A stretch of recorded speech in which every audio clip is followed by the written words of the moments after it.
Bom, tá aí a Marcela Marcos trazendo essas informações aqui pra gente. Chama a atenção porque pô, ainda a quarta, dirigir sem cinto de segurança.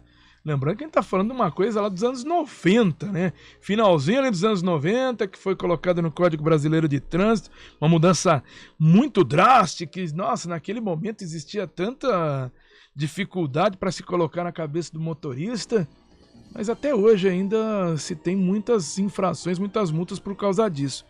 Nós estamos em contato neste momento para falar um pouquinho sobre o... Porque a gente tá no Maio Amarelo, daqui a pouco, na verdade a gente não tá, daqui a pouco vamos ter o Maio Amarelo, tá em abril. Mas 9 anos, né, de um movimento em que se luta para conscientização, para aumentar essa informação para o motorista. Estamos com o diretor do Observatório do Trânsito, José Aurélio Ramalho. Muito bom dia, José Aurélio Ramalho, que sempre participa aqui do CBN Campinas. A gente sempre conversa, são 9 anos, né, dessa grande movimentação, mas impressiona. Ainda tem gente que toma multa por não usar cinto de segurança, José Aurélio Ramalho. Olá, Flávio. Bom dia aos ouvintes. É um prazer falar com a CBN de novo. Flávio, o mais impressionante é a gente continuar morrendo por falta do cinto ou se ferindo gravemente. Acho que a mídia tem divulgado essa ocorrência recente aí com um ex-BBB aí que está internado em estado muito grave, né? E o mesmo, pelo que tudo consta, estava sem o cinto de segurança. Nós tivemos um acidente, uma ocorrência de trânsito aqui em Indaiatuba, eu falo de Indaiatuba, aqui próximo a Campinas, esse final de semana, onde nós tínhamos 6 jovens dentro de um veículo, todos sem cinto. 2 vieram a óbito, 2 estão com sequelas graves e 2 estão internados aí em estado entre a vida e a morte. Tudo por causa da falta do cinto. Esse é dramático. Mais do que a multa, né? A gente tem a questão muita gente fala a indústria da multa, né? A multa, eu costumo dizer, Flávio, que é um acidente que não aconteceu. Quando você recebe a multa, que você está sem cinto, usando o celular, ou está em alta velocidade, naquele momento em que você recebeu a multa, você podia estar morrendo ou matando alguém.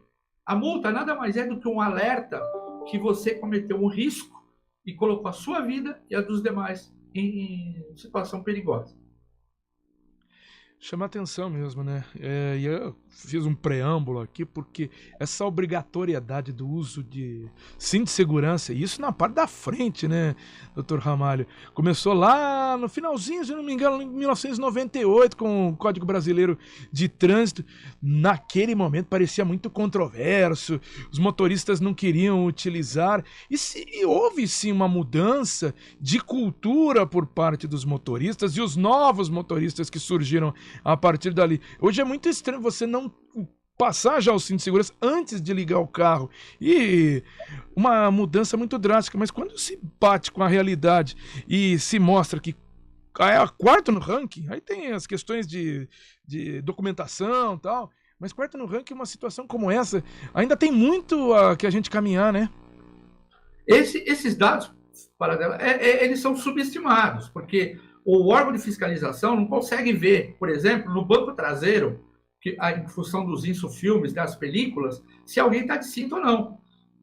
Então, quer dizer, é muito mais, o número de não uso do cinto é muito maior. E já se provou que o banco dianteiro já houve uma evolução, em função da multa, infelizmente, não pela conscientização. Já no banco traseiro, a utilização é muito pequena. Só que se você sofrer uma colisão a 50 km por hora, o seu corpo vai ser lançado a 50 por hora contra o banco da frente. Você pode se lesionar gravemente até virar óbito e pode lesionar e matar a pessoa que está no banco da frente. Porque o seu peso é multiplicado por 15. É física. Então você pode até enganar a lei de trânsito, não usando o cinto, simulando que está usando. Tem gente que prende até embaixo do traseiro, assim, né? O cinto para mostrar que está com o cinto. Você está enganando a lei de trânsito, mas a lei da física você não consegue enganar. E quando acontece, é uma tragédia, como a gente tem visto aí agora recentemente publicado. Flávio, eu queria dar um exemplo para por que essa dificuldade de usar o cinto. A gente chama muito de percepção de risco. Se você não percebe o risco, Flávio, você não consegue mudar o seu comportamento. Né? Eu dou um exemplo, você vem foi na padaria comprar um pãozinho, né? E aí veio voltando a pé para casa. Ele lembrou que tinha uma reunião, uma consulta, e aí começa a andar um pouco mais rápido. Quando você chega na garagem da sua casa, a esposa, a moça da limpeza, está limpando a garagem. Quando você vê aquela monte de água com sabão, o que você faz, Flávio? Você vai diminuir um pouquinho esse ritmo, né?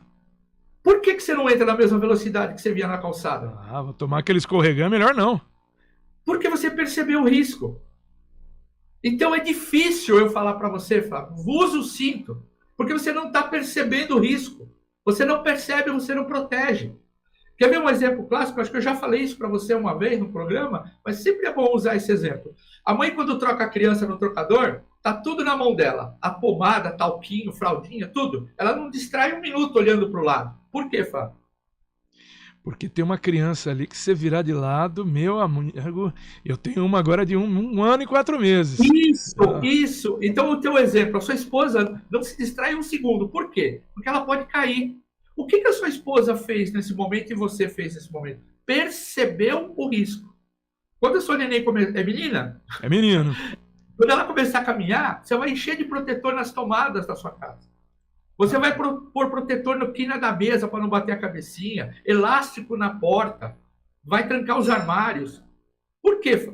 Porque você percebe risco. As panelas da sua casa, você vai ter um outro cuidado, sempre com a alça para trás. Onde você perceber risco, Flávio, você vai proteger tua filha. Agora, pasme, Flávio, essas mesmas mães, pais que protegem desse jeito, quando colocam a criança dentro do carro, transportam essa criança no colo ou fora da cadeirinha. É. E por quê? Você sabe por que transporta? Porque não tem essa percepção, né, Ramon? Não acontece toda hora esse tipo de ação. Exato. Ele não consegue enxergar que a 40, 30 por hora, esse neném vai se lançar. Porque quando você bate, tudo que estava dentro, solto, continua se deslocando na mesma velocidade. A gente odeia a física, né? Na escola nem gostava dessa matéria. Mas quando você bate o carro, bateu a 40, tudo que está dentro continua se deslocando a 40 e vai bater lá no painel ou no banco. Agora você imagina uma criança, né? Eu brinco, é outro exercício que eu faço para reflexão, Flávio. Se você faz corrida, né? Uma pessoa que faz caminhada, corrida, eu pergunto, quanto que você corre 100 metros? Ah, eu corro a 18 quilômetros mais ou menos por hora. Ah, legal. Então vou fazer um teste. Você vai correr 18 quilômetros e vai tacar a cara lá naquela parede. Aí a pessoa fala, você é maluco? Mas é 18 por hora. Você viu como que aí você já percebe risco? É impressionante. E o interessante é a gente trazer esse tipo de informação e a educação, que é muito importante. Eu sempre questionei, sempre debati com o senhor e mesmo com os órgãos públicos a falta, né, desse material educativo, de campanhas, como agora está acontecendo aqui em Campinas, pela John Boy Dunlop e outras áreas, até mesmo a instalação de equipamentos como essa área para motos, né? Isso faz diferença, isso causa um impacto na visão. Quando o motorista vê, ele sabe, peraí, tem alguma coisa estranha aqui. Isso significa alguma coisa, né? E agora isso parece estar acontecendo, tanto que os números deram uma melhorada de dezembro para cá, na cidade de Campinas. Então, tem um impacto visual e um impacto de conscientização e um impacto psicológico, né? Os países, Flávio, que tiveram redução de ocorrências de trânsito, eu chamo ocorrência, não chamo de acidente, Flávio. Isso é uma outra mudança de paradigma, né? Lembra quando a gente falava nível D e todo mundo falava, poxa, hoje é feio falar, mas nós falávamos. Então, é uma mudança de fala. Não podemos falar acidente de trânsito, é ocorrência de trânsito. Acidente é uma coisa que você não controla. Por que uma ocorrência, Flávio? Porque ela aconteceu precedida do quê? Uma negligência, uma imprudência ou uma imperícia. Ou mais delas. Ou um conjunto delas. Se não tiver negligência, imprudência e imperícia, não tem ocorrência de trânsito. E a palavra ocorrência faz com que a sociedade comece a entender que aquilo não aconteceu por obra de Deus. Não aconteceu porque estava na hora da pessoa. Ali alguém... E sabe o que mais entristece, Flávio? Por isso você falou do Maio Amarelo, a gente vai falar um pouquinho, mas é que é gente matando gente, Flávio. É a única situação, tirando guerra, nós temos agora essa tragédia aí acontecendo lá na Europa, né, no Ocidente. Gente mata gente. Tirando a guerra, é o único lugar que o ser humano mata ser humano é no trânsito. Então, essa reflexão, e aonde os países que conseguiram reduzir, completando a minha fala, foram graças à imprensa. Por isso, Flávio, eu estou aqui à disposição da CBN de criar um quadro, de estar aí toda semana falando alguma coisa de trânsito, porque é a principal causa de morte de jovens, nem de jovens, de crianças de 0 até 25 anos. O que mais mata esse público é a ocorrência de trânsito.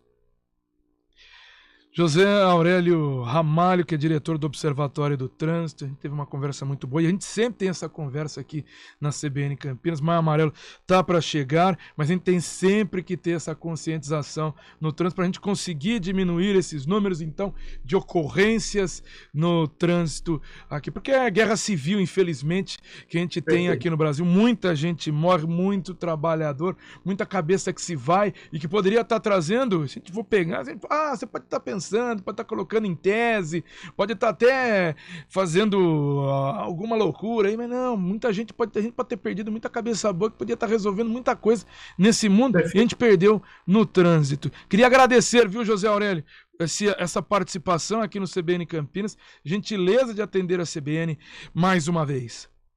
Sempre, Flávio, quando precisar, a gente está à disposição. E só mais uma reflexão. A gente olha as mortes. O Brasil está matando hoje 31 mil pessoas por ano. Mas o pior não é isso, Flávio. O que pior é as sequelas. Para cada morto, nós temos aproximadamente 9 sequelados. Pessoas são mutiladas no trânsito. Isso é um custo social monstro para o país e para a sociedade, porque nós vamos ter que assistir essa pessoa para o resto da vida. Eu espero poder bater mais papo com você. No Maio Amarelo, se Deus quiser, a gente volta a falar. Um abraço. Muito obrigado, vamos falar sim. José Aurélio Ramalho conversando com a gente mais uma vez aqui, diretor do Observatório do Trânsito. O mundo corporativo vai até o metaverso e quem nos apresenta esse cenário